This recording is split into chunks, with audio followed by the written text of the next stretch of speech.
എന്തിനും ഏതിനും AI.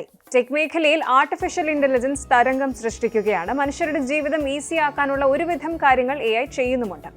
AI proof എന്ന് പറയാൻ ബാക്കിയുണ്ടായിരുന്നത് ഇമോഷണൽ സപ്പോർട്ട് പോലുള്ള കാര്യങ്ങളായിരുന്നു. അപ്പോൾ ഇതും ഇപ്പോൾ AI സെറ്റാക്കി എന്നാണ് മനസ്സിലാകുന്നത്. സംഭവം ചൈനയിൽ നിന്നൊരു വാർത്തയാണ്. ചൈനീസ് സ്ത്രീകൾക്ക് പുരുഷന്മാരുടെ ആവശ്യം ഇനി വേണ്ട എന്നുള്ള നിലയ്ക്കായി കാര്യങ്ങൾ. ജനസംഖ്യാ കുറവ് വഷളാകുന്ന സാഹചര്യത്തിലാണ് ചൈനയിൽ ഇപ്രകാരം ഒരു പുതിയ പ്രതിസന്ധി ഉടലെടുത്തിരിക്കുന്നത്. പുതിയ സാങ്കേതിക വിദ്യകൾ, പ്രത്യേകിച്ച് ആർട്ടിഫിഷ്യൽ ഇന്റലിജൻസിലെ പുരോഗതി പോലുള്ളവ ചൈനീസ് സ്ത്രീകളെ അവിവാഹിതരായി തുടരാൻ കൂടുതൽ ആത്മവിശ്വാസം നൽകുകയാണ്. ചൈനീസ് സംസ്കാരത്തിൽ സാധാരണയായി വിവാഹം കഴിക്കുന്നതിലൂടെയും അതുപോലെ കുട്ടികൾ ഉണ്ടാകുന്നതിലൂടെയും കൈകാര്യം ചെയ്യപ്പെടുന്ന ചില കാര്യങ്ങൾ, അതായത് പ്രായമായവർക്ക് വൈകാരിക പിന്തുണയും പരിചരണവും ഒക്കെ പോലുള്ള കാര്യങ്ങൾ, ഇതൊക്കെ AIക്ക് ഉടൻ തന്നെ നൽകാൻ കഴിയുമെന്ന് ഈ ചൈനീസ് സ്ത്രീകൾ വിശ്വസിക്കുകയാണ്. South China morning post report ചെയ്യുന്നത് പോലെ ബെയ്ജിംഗിലെ ഒരു കമ്പനിയിൽ ഹ്യൂമൻ റിസോഴ്സ് മാനേജറായി ജോലി ചെയ്യുന്ന 32 വയസ്സുകാരിയായ ട്രേസി ലീ വിവാഹമോ കുട്ടികളോ തന്റെ ജീവിതത്തിന് ആവശ്യമാണെന്ന് കരുതുന്നില്ല. മാതാപിതാക്കളെയോ അതുപോലെ മുത്തശ്ശിമാരെയോ പോലെ ഒരു കുടുംബം തുടങ്ങുന്ന പരമ്പരാഗത പാത പിന്തുടരുന്നതിന് പകരം സ്വന്തമായി ജീവിക്കുന്നത് ആസ്വദിക്കുന്നുവെന്നും ട്രേസി ലീ പറയുന്നുണ്ട്.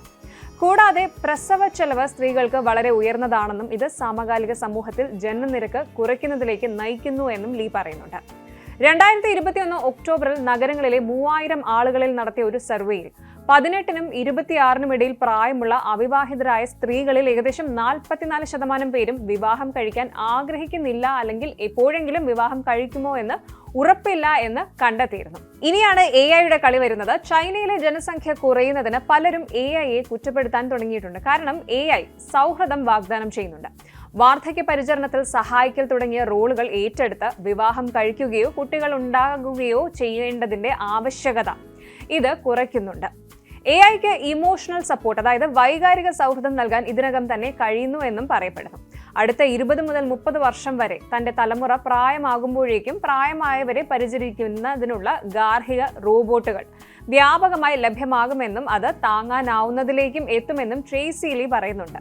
പരിചരണ റോബോട്ടുകളുടെ വികസനം ത്വരിതപ്പെടുത്തുമെന്ന് ഇപ്പോൾ പ്രതീക്ഷിക്കുന്നതായും ട്രേസി കൂട്ടിച്ചേർത്തു.